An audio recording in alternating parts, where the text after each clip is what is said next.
Hello दोस्तों, आप सभी का मैजिक केयर इलेक्ट्रॉनिक्स चैनल में स्वागत है। आज का जो हमारा वीडियो है ये शार्प का एलसीडी टीवी है जिसमें आप देख सकते हैं लाइट आने के बाद बंद हो गया, इनपुट फाइल लिखा हुआ है उसके बाद बंद हो गया। इसे किस तरह से ठीक करना है ये हम देख लेते हैं। अब सबसे पहला वोल्टेज 5 वोल्ट स्टैंड बाई। ये कोई भी स्विच आपने ऑन ऑफ नहीं की हो, आपको 5 वोल्ट आना चाहिए। इसके बाद 24 वोल्ट चेक कर लेते हैं, ये भी कंप्लीट है। बैकलाइट बंद हो चुकी है लेकिन 24 वोल्ट ओके है। इसके बाद हम 3.3 वोल्ट जो कि बैकलाइट ऑन ऑफ वोल्टेज है वो चेक कर लेते हैं। इस समय पर जबकि बैकलाइट ऑफ हो चुकी है लेकिन 3.3 वोल्ट जो है ऑन ऑफ का वो कांस्टेंट है। एडजस्ट वोल्ट जो कि 1.6 वोल्ट है। सो हमने सभी इंपॉर्टेंट वोल्टेजेस चेक कर लिए जो कि बैकलाइट ऑन रहने के लिए जरूरी थे। इसके बाद हम चेक कर लेते हैं टिकॉन पे जो पैनल सप्लाई है वो आ रही है या नहीं है। सो यहाँ पर हम जब चेक करते हैं तो ये एलजी डेटा की पैनल है जिसमें लेफ्ट साइड सप्लाई है, और जो कि हम जब चेक करते हैं तो ये आप देख सकते हैं 5 वोल्ट प्रेजेंट है। ये 5 वोल्ट की पैनल है। सो 5 वोल्ट ओके है, मतलब बैकलाइट बंद होने के बाद सभी जितनी सप्लाई हमारी थी इंपॉर्टेंट जो कि पिक्चर देने के लिए जरूरी थी वो सब चालू है। सिर्फ बैकलाइट यूनिट में अब प्रॉब्लम है, ये कंफर्म हो चुका है। CN4 से लेकर CN11 तक कनेक्टर है, जो कि 8 कनेक्टर से हम काउंट कर लेते हैं 1 2 3 4 5 6 7 एंड 8। ओके, 8 कनेक्टर में से जो फर्स्ट कनेक्टर है उसके हम आउटपुट चेक कर रहे हैं, CFL आउटपुट। सो यहाँ फ्रीक्वेंसी पे हम नज़र रखेंगे।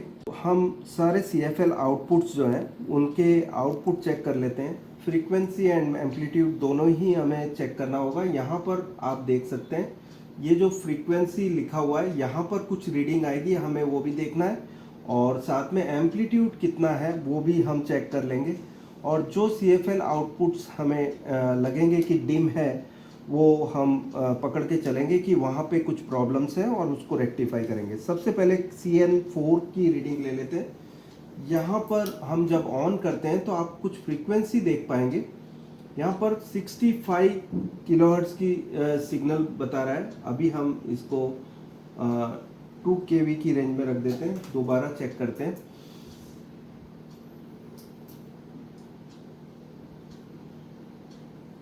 सो आप देख सकते हैं ये 65 किलोहर्ट्ज का सिग्नल बता रहा है। सेकंड कनेक्टर को देख लेते हैं आप, सेकंड CFL को। सो ये क्या रीडिंग बता रहा है वो भी देख लेते हैं। ये भी 65 किलोहर्ट्ज और फुल स्ट्रेंथ का सिग्नल है। और यहाँ पर हम चेक करते हैं थर्ड कनेक्टर। सो इसे भी चेक करने पर हमें जो फ्रीक्वेंसी मिल रही है ये भी फुल है। और इसके बाद चौथा जो कनेक्टर है उसके भी आउटपुट चेक कर लेते हैं। सो ये भी कंप्लीट है और 64 किलोहर्ट्ज 65 किलोहर्ट्ज के करीब बता रहा है। और ये जो फिफ्थ कनेक्टर है उसे भी चेक कर लेते हैं। सो ऑन किया मैंने अभी, आप देख सकते हैं कि ये भी 65 किलोहर्ट्ज और फुल स्ट्रेंथ है। अब हम छठे कनेक्टर को चेक कर रहे हैं। अब दोबारा ऑफ करके ऑन करेंगे। यहाँ पर देखेंगे कि डिस्टर्ब्ड है और छोटा है वेवफॉर्म। दोबारा देख लेते हैं, इसे कंपेयर करते हैं फिर बाद में। यहाँ पर आप देखेंगे कि एम्पलीट्यूड इसकी जो शॉर्ट है, एम्पलीट्यूड शॉर्ट है और फ्रीक्वेंसी सेम है।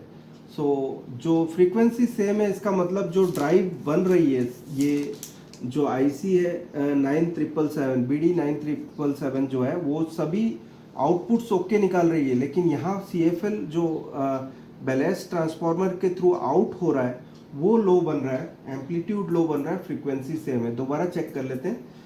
यहाँ पर आप फ्रीक्वेंसी देखेंगे तो आपको दिखेगा कि ये जो 65 किलोहर्ट्ज का ही सिग्नल है लेकिन एम्पलीट्यूड इसका कम है। अब हम सेकेंड लास्ट जो है कनेक्टर, सेवेंथ कनेक्टर को चेक कर रहे हैं। ये भी कनेक्टर चेक करने के बाद हम डिसाइड कर पाएंगे कि एग्जैक्टली कहाँ पर प्रॉब्लम हो रही। तो ये भी परफेक्ट है सेवेंथ। एंड लास्ट कनेक्टर जो है वो एट्थ कनेक्टर। दोबारा हम ऑफ करके ऑन करते हैं।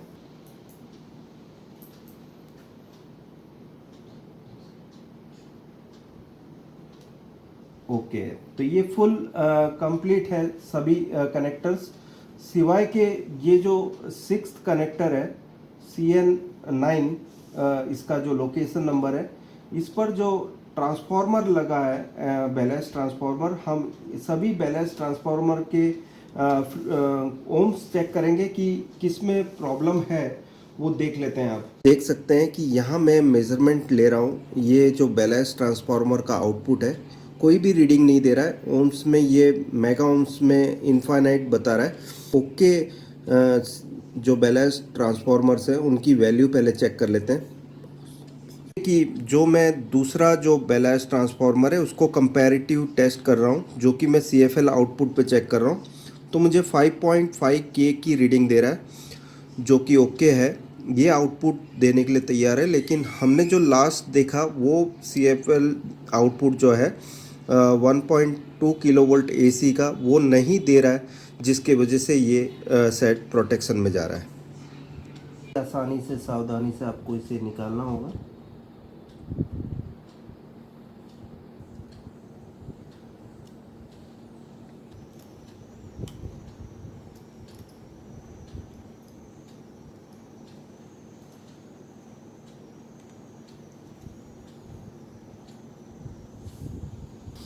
सो आप देख सकते हैं कि मैंने ये जो बैलेंस ट्रांसफार्मर है इसे लगा लिया, और इसके ओम्स भी चेक कर लेंगे हम, इनपुट और आउटपुट दोनों ही।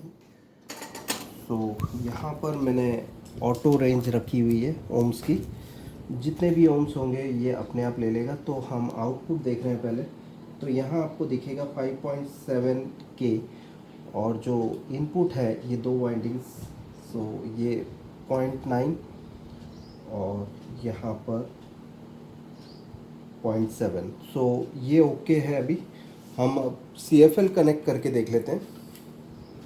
सो सभी कनेक्टर्स को अपनी जगह लगा रहे हैं हम। जो कि डिफेक्टिव जो था ये हमने रिप्लेस कर दिया बैलेंस्ड, और इसके बाद अब हम सिग्नल्स भी चेक कर लेंगे और टीवी भी स्टार्ट चालू रहता है कि नहीं वो भी देख लेंगे।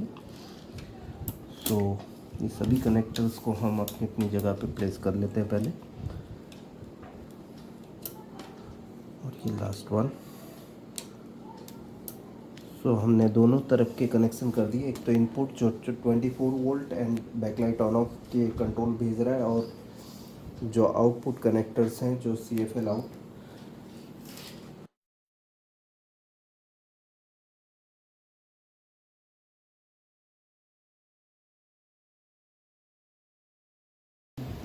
अभी हमने यहाँ पर आप देख सकते हैं ये जो बैलेंस ट्रांसफार्मर है वो हमने रिप्लेस कर दिया, और यहाँ पर हम ओम्स चेक कर सकते हैं।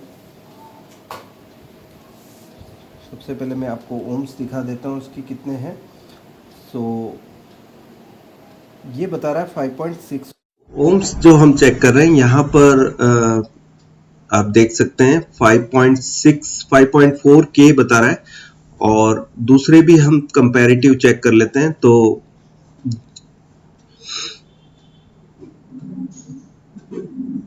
वो भी 5.6 के बता रहा है। तो अभी सारे बैलेंस्ड ओके हैं। अब हम चेक कर लेते हैं। स्टार्ट ना हो तो हमें फिर मॉडिफाई करना पड़ेगा, और इसको 10 के से ग्राउंड करके हम ठीक कर देंगे, लेकिन इसकी कौन सी पिन है वो मैं आपको ज़रूर बताऊंगा। सो अभी हम चेक कर लेते हैं इसकी जो फ्रीक्वेंसी है अब जो आ रही है वो क्या है।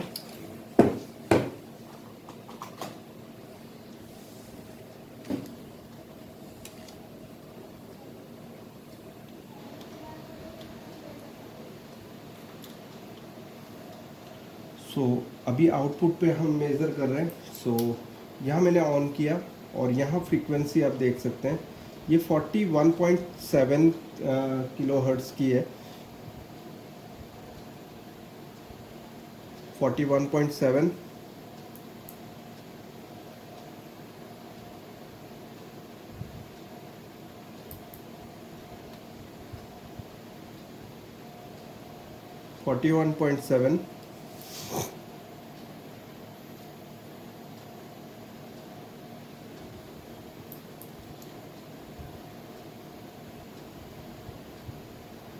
ये 41.7,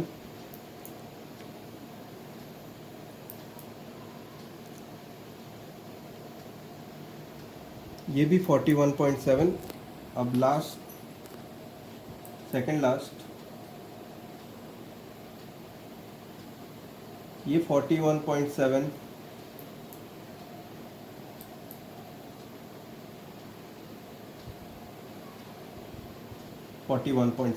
फिर भी लेकिन स्टार्ट होके बंद हो रहा है। सो इस आईसी के हिसाब से जो BD9777 है, इसके हिसाब से आपको जो सबसे पहले आपको करना ये होगा कि पिन नंबर 14 BD9777 की, उसको आपको 10 के रजिस्टर के थ्रू ग्राउंड करना होगा, जो कि टाइमर पिन है इस आईसी की, नंबर 14।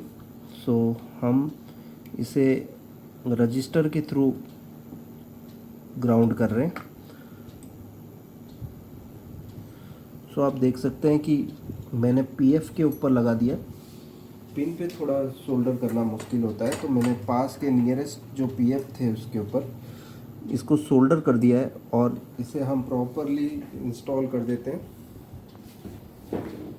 कि ये जो टेप है, इस तरह से रजिस्टर को माउंट कर देंगे पहले, और दूसरी टेप हम लेंगे जो अब हमने किया ये है कि यहाँ पर जो 10K के रजिस्टर के थ्रू 14 पिन को हमने ग्राउंड कर दिया है, और अभी आप इन छेदों के थ्रू देख सकते हैं बैकलाइट ऑन हो चुकी है, ठीक है।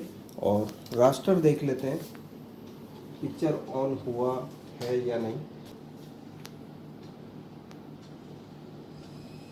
यहाँ आप इनपुट देख सकते हैं। तो टीवी ऑन हो चुका है। अभी हम सिग्नल लगा के चेक कर लेते हैं। सो अभी आप देख सकते हैं पिक्चर एकदम कंप्लीट है, और मैंने मेरे लैपटॉप से इसको कनेक्ट किया है। सो ये टीवी ओके हो चुका है।